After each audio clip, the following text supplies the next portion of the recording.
Now, one of my favorite concepts in public health, and it's just starting to gain traction now, is this discounted cash flow or this time value of money. In finance, well, anybody that's taken a loan knows that the longer you have to wait, the longer I have to wait for money, 1 year, 2 years, 3 years, 4 years, the longer I wait for it, the less it's worth today.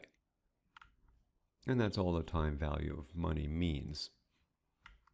Another way to visualize that is if you're not clearing off your credit card each month and you're paying over time, you know way too well how much more it costs to pay things over time. Now, why does this matter in public health?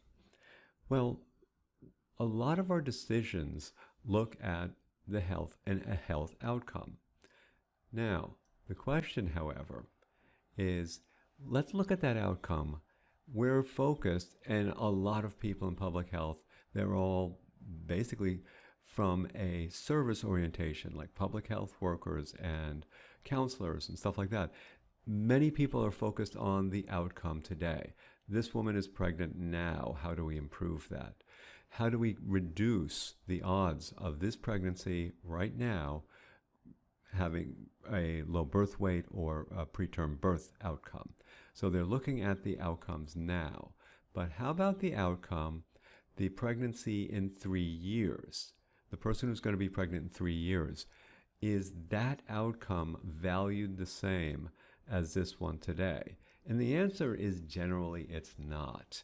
Because if it was, we would be spending less money focused on just looking at services and ways to help currently pregnant people. Would be spending less there and more on longer term education so that mothers start the future pregnancies healthier in the first place. Viewed another way, if we keep spending tons of resources looking at ways of coping with mothers who started their current pregnancy at a high BMI, if we spend all of our resources there, we're not spending any resources to educate women on the importance of starting your pregnancy, having a healthy BMI before you become pregnant. So it's that thing, like spending all your money taking care of today's problems means you're not educating to avoid those same problems in the future. So there's some balance, and that's where that time value of money comes into play. I'm not saying don't spend anything on today's problems, but we have to start giving future problems a little bit more weight probably because we're not spending enough on educating to eliminate those future problems.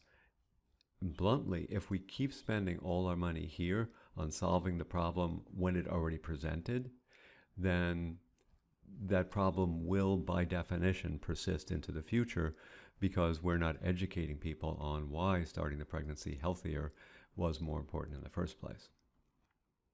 And that's what all of that discounting and present value is about. There's different perspectives on future outcomes and present outcomes. Now, this opportunity cost kind of brings us back full circle. The opportunity cost is just a way of saying every investment in A means that we weren't able to invest in B. There's a choice. We have to make a choice between this one and this one. So the opportunity cost, that goes back to evaluating, should we be investing more in program A or investing more in program B? Now, traditional financial ratios, like things like return on investment, they're just as valid in public health, but your return might not be measured in dollars, but it might instead be measured in QALYs, quality adjusted life years, for an entire community. Now, the last thing I wanted to make note of in this module is this public scoring or program scoring. It's a kind of a scorecard. Remember, I've been talking a lot about you've got program A, program B, program C. You only have enough to do one or two of them. Which ones do you choose?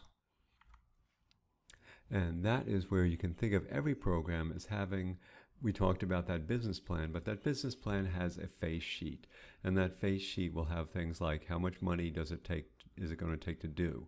What are our outcomes? And again, we might not be looking at profits, but how many of those quality adjusted life years, or how many of those mission goals are we achieving based on this investment?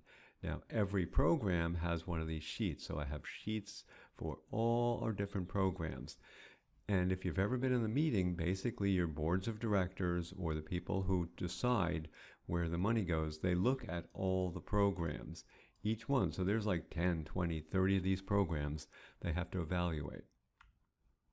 And each department will have a few of these, the ones their existing programs, and then maybe their new existing pet projects, the ones they're pitching that they want money for. So the people who make the decision, that board, has to pick, that goes back to that opportunity cost thing, they have to pick the combination of projects that's going to do the most to improve the overall health of their community.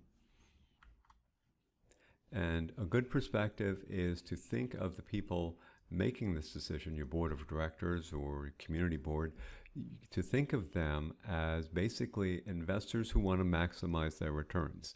So they want to, and each one of these investments or projects or programs, each one of them is a different stock or bond to buy. They're going to buy or invest in or put their money in the programs that give them the best returns. And in this case, returns would be which ones do they think are going to result in the largest improvements in community health.